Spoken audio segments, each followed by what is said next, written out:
चाणक्य में तुम लोगों का स्वागत है और इस पार्ट 2 में भी।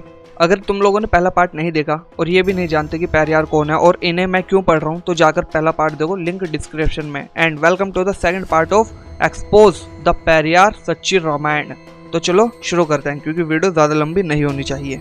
पेरियार साहब अपनी सो कॉल्ड सच्ची रामायण में एक और सफेद झूठ बोलते हैं। है तो लेकिन सारे के सारे सफेद झूठ, लेकिन हम छोटी छोटी बातों को यहाँ पर पहचानने की कोशिश करेंगे। वाल्मीकि रामायण के सुंदरकांड 36वां सर्ग श्लोक 41 से विदित है कि जब हनुमान सीता के पास अशोक वाटिका में पहुंचे तो उन्होंने राम के वियोग के संबंध में सीता को इस प्रकार कहा कि राम आजकल वियोग में ना तो मांस खाते हैं ना ही शराब पी रहे हैं। इसका तात्पर्य हुआ कि राम ने सीता के वियोग में मांस खाना और शराब पीना बंद कर दिया था, अर्थात राम मांस और शराब भक्षी थे, जबकि ब्राह्मण लोग प्रचारित करते हैं कि राम मांस और शराब का सेवन नहीं करते थे।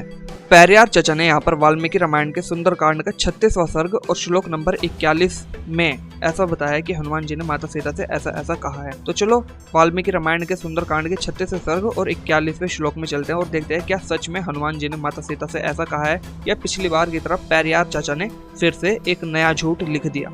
ये रहा सर्ग नंबर 36 तुम लोगों के सामने। अब इस सर्ग के बारे में थोड़ा सा सुन लो। ये वही सर्ग है जहाँ पर हनुमान जी माता सीता को भगवान श्री रामचंद्र जी की निशानी देते हैं, जो भगवान श्री रामचंद्र जी ने हनुमान जी को दी थी और बोला था कि यदि तुम्हें कहीं मेरी सीता मिल जाए और वो तुम्हें ना पहचाने तो उन्हें ये अंगूठी दिखा देना, जिससे वो तुम्हें पहचान जाएगी और उन्हें यकीन हो जाएगा कि तुम्हें मैंने ही भेजा है। वही अंगूठी हनुमान जी माता सीता को देते हैं और उन दोनों में बहुत लंबी बात चलती है। अब हम आ जाते हैं वही 41वें श्लोक पर जो पेरियार चाचा ने हम लोगों को बताया था। अब ये आ गए हम 41वें श्लोक पे। अब मैं थोड़ा सा तुम लोगों को पढ़कर सुना देता हूँ और ये बहुत ध्यान से सुनना।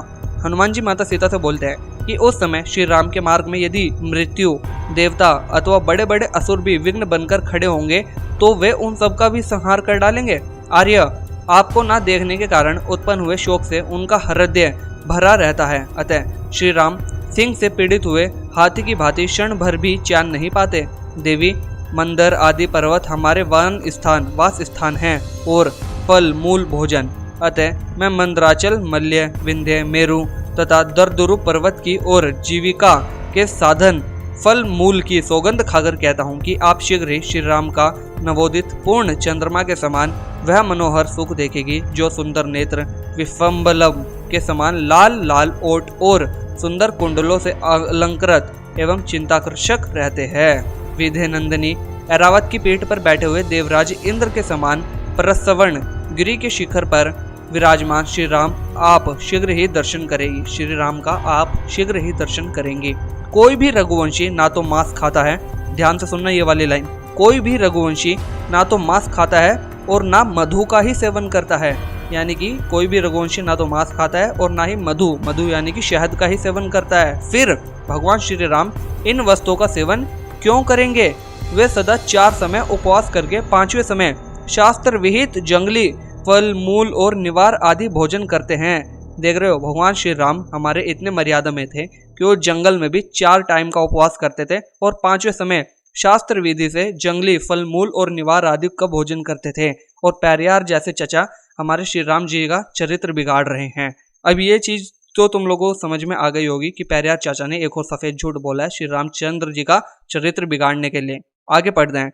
श्री रघुनाथ जी श्री रघुनाथ जी का चित्त सदा आप में लगा रहता है, अतः उन्हें अपने शरीर पर चढ़े हुए डांस, मच्छर, कीड़ों और सर्पों को हटाने की भी सुध नहीं रहती। श्री राम अपने प्रेम के वशीभूत हो सदा आपका ही ध्यान करते और निरंतर आपके ही विरह शोक में डूबे रहते हैं, आपको छोड़कर कोई दूसरी बात नहीं करते। इस प्रकार वाल्मीकि निर्मित आर्ष रामायण आदि काव्य के सुंदरकांड में 36वां सर्ग पूरा हो गया।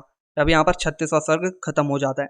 और अगर तुम लोग और डिटेल में पढ़ना चाहते हो तो तुम लोग रामायण खुद ब खुद पढ़ सकते हो, वाल्मीकि रामायण, ठीक है। लेकिन ये चीज पढ़ने के बाद मुझे एक बात तो पता चला, पेरियार चाचा ने झूठ बोला है, एक नहीं 2, और दोनों पे मैंने वीडियो बना दिया। और भी आगे बहुत झूठ पेरियार चाचा ने बोले हैं अपनी इस रामायण के अंदर, और भगवान श्री राम का चरित्र इस तरीके से बिगाड़ा है कि तुम लोग यकीन नहीं कर पाओगे। तो ये वीडियो यहीं पर खत्म करते हैं। अच्छी लगी हो तो वीडियो को लाइक करना, चैनल को सब्सक्राइब कर देना और मिलते हैं अगली वीडियो में। जय श्री राम।